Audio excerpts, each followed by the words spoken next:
This MOC is jam-packed full of incredible ways to use weird and exotic LEGO pieces, so let's break down all the nice part usages that this MOC uses. And also let's highlight how the builder, who goes by Ari or Loaf Builds, has made sure to use these pieces to also bring out some of the best qualities of this creation, and also helps give it just so much character. Let's go. So this MOC is called the Bloodsmith, and like I said, it's built by Loaf Builds. But let's not wait any longer, let's start talking about some of those fantastic part usages. So I love the way on the head design of this MOC that the eyes have been designed. We can see that he's used some of these claw pieces here to shape the eyes, and then he's actually woven in some of these red rubber band pieces to act as pupils.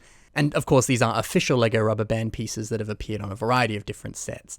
And honestly, I think that's so clever. It's great to see how these eyes just kind of perfectly line up with the top of the head here. And that is actually another fantastic part use, because that area of the MOC is this piece upside down. Now, this is the helmet from a LEGO Knights Kingdom set called Santas. I really like it when MOCs use pieces from other construction sets that aren't Bionicle or Hero Factory, some of the more obscure ones.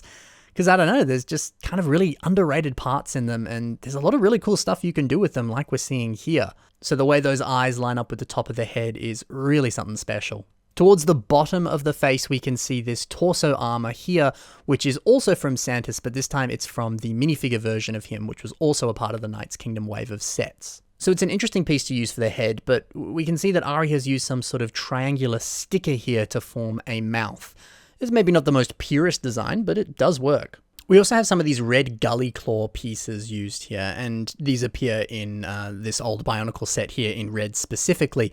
But I don't know, I wouldn't really classify this as a nice part use because, well, they're being used as horns when they previously appeared as horns in a set. But seeing it paired up with the rest of the design, it's really nice, and I think it's great to see so many different pieces working together to form a fantastic overall face design. I mean, Ari could have easily just used a plain old red Kanohi mask, but seeing all of the craftsmanship that went into shaping this wonderfully expressive face is really nice. And I think every single part here flows wonderfully with each other to form a better overall cohesive design. So with those horns, normally I would classify a nice part use as using a piece that was originally designed for one purpose by LEGO, but then the builder has managed to find a brand new, unique way to use that piece in a way that almost feels like the piece should have been designed for that purpose. So this doesn't quite fit that description, but the overall face design with all those pieces working together, it really is commendable how awesome that all looks together. So it's worth mentioning. The hands use these LEGO crowbar pieces, and I really like this because I feel like this part goes beyond just being a clever piece to use as a finger design. These to me look like long fingernails. They feel like something you would see on a flamboyant villain character, or at least someone with maybe a lot of wealth, or prominence, or power. And I feel like the choice to use these and the pose that the character is in is giving off so much personality. The overall feel of the character, they look like they're strutting down a catwalk or performing on a stage. But of course, they're just in some industrial setting that they're standing in. The vibe of the hands and the vibe of the character seem more villain-like. But it's a villain with personality, and I think the choice of the crowbar piece communicates that really, really well. It's amazing the effect that just one piece can have on a MOC. I feel like that really is establishing so much character. Moving down to the chest now, we can see an awesome pattern being formed by these staircase pieces. Now, these appeared in some old Harry Potter sets and a bunch of other sets as well in different colors, but the individual steps of the staircase can break down and have these kind of keyhole-shaped pieces. So repeating them like this and feeding some wires through them makes for a really nice armor design. Plus, I think it's nice to know that both repetition of a piece and the choice to have something a little bit more obscure is what really makes this a nice design. On the base that this MOC is standing on, we can also see this pillar or pipe that's rising above the rest of the machinery. Now, there's a few great part usages here, the first being this wheel piece that forms this pipe-like pillar. These wheels were used in some old fantasy-era castle LEGO sets, and they come in this rather unique color as well called speckled black silver. Tires and wheels are always really helpful, useful pieces, and the fact that this is in a bit more of a different color and a different shape allows this to perfectly blend in with this factory vibe. Now inside this pipe is a lot of blood that's oozing out, and we can see this has been perfectly showcased with the use of these larger antenna pieces in red. Now these appeared in an old police station Lego set, and we can also see that they're being combined with a few of these crowbars as well, so the blood looks like it's literally flowing out of the pipe. Again, some other blood has been showcased here with the use of this red Kakama Nuva piece, which of course is Pahatu's mask in red, and again that looks like blood bubbling out. Great part use. I also love the choice to include Vladik's sword, a piece that came from one of the other Knights Kingdom figures, but of course the sword is red. And the way that's rising out of the blood gives off this sense that the bloodsmith is living up to their name and forging a weapon out of blood. And of course it's the perfect weapon to choose because it's red, and so it perfectly illustrates that. Yes, they're using a sword as a sword, but the color is the most important thing here, and I think that's clever. The stand or the base of this MOC make use of a lot of different Technic lift arms and other system pieces to perfectly showcase that factory aesthetic. Some of the coolest inclusions here include the use of this elephant body piece for a pipe, and since the elephant had a posable head, this way you can have the wheel on the top resting on an angle, which I think is a very wonderful inclusion. There's also a Lego sausage piece and this 2x2 round tile being used here so that it looks like blood is spilling out of these pipes. Very nice inclusion. Nearby here we can see a few pieces with some interesting textures. Now these are rubber band holders. These came in a lot of old Bionicle and Technic sets when they used rubber bands, and the piece was literally just used to hold the rubber bands. That was it. But it did look cool, so it's intriguing to see them being used as a part of this design just to add a little bit of extra texture here. Additionally, we can see a pipe over here that uses this tail piece from an Ninjago snake minifigure. I think it's a great idea to take it out of its original context and use it in a way that really does look like flowing liquid. This one's actually probably my favorite part use on this MOC. I just love how that looks. And the nice part usages just keep continuing. We can see a nice pullback motor piece on the side here. This originally appeared in this specific Lego set.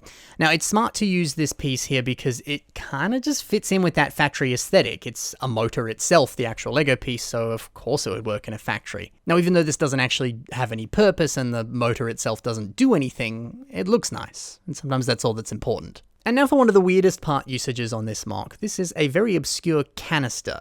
It came from an old Bionicle pen, and it was just a part of the packaging itself. But we can see here it's been converted into a glass container that houses a lot of blood, and the blood has been represented here with the use of this Praetorian Guard cloth piece. It's nice to see two back-to-back uses of really strange pieces, and man, it looks like these pieces were specifically designed for this purpose. I love seeing that. Now, I mentioned before the use of some canister pieces. Well, there's a few more of them being used here. We can see some of the old Paraka canister lids being used. Now, once again, the texture of them blends in fantastically with this factory vibe.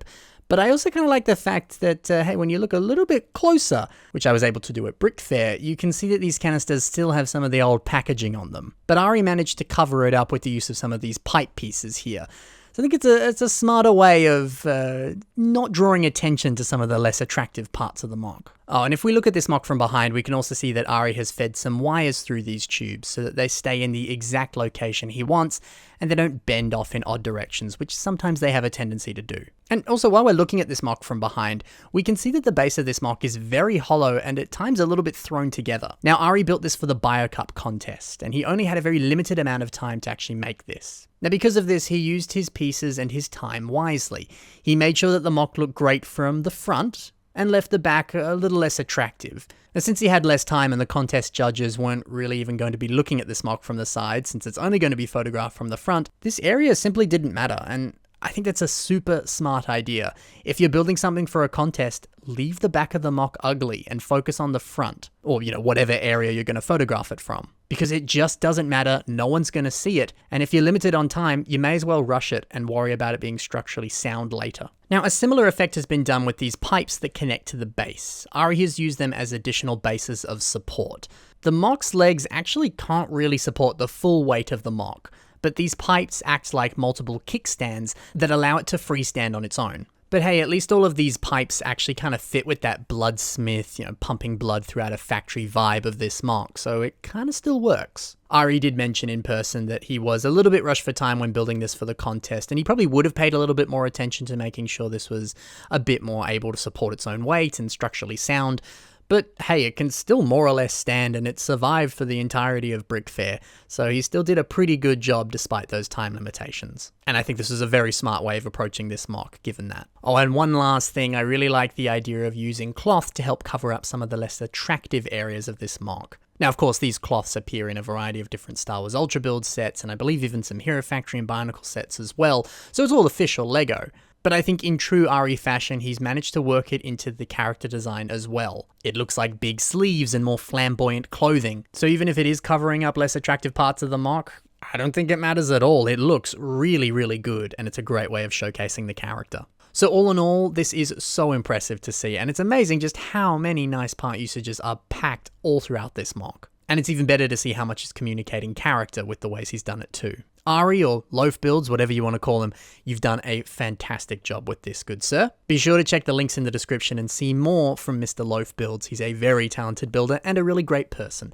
So thank you very much for watching this, guys. Happy building, and bye for now.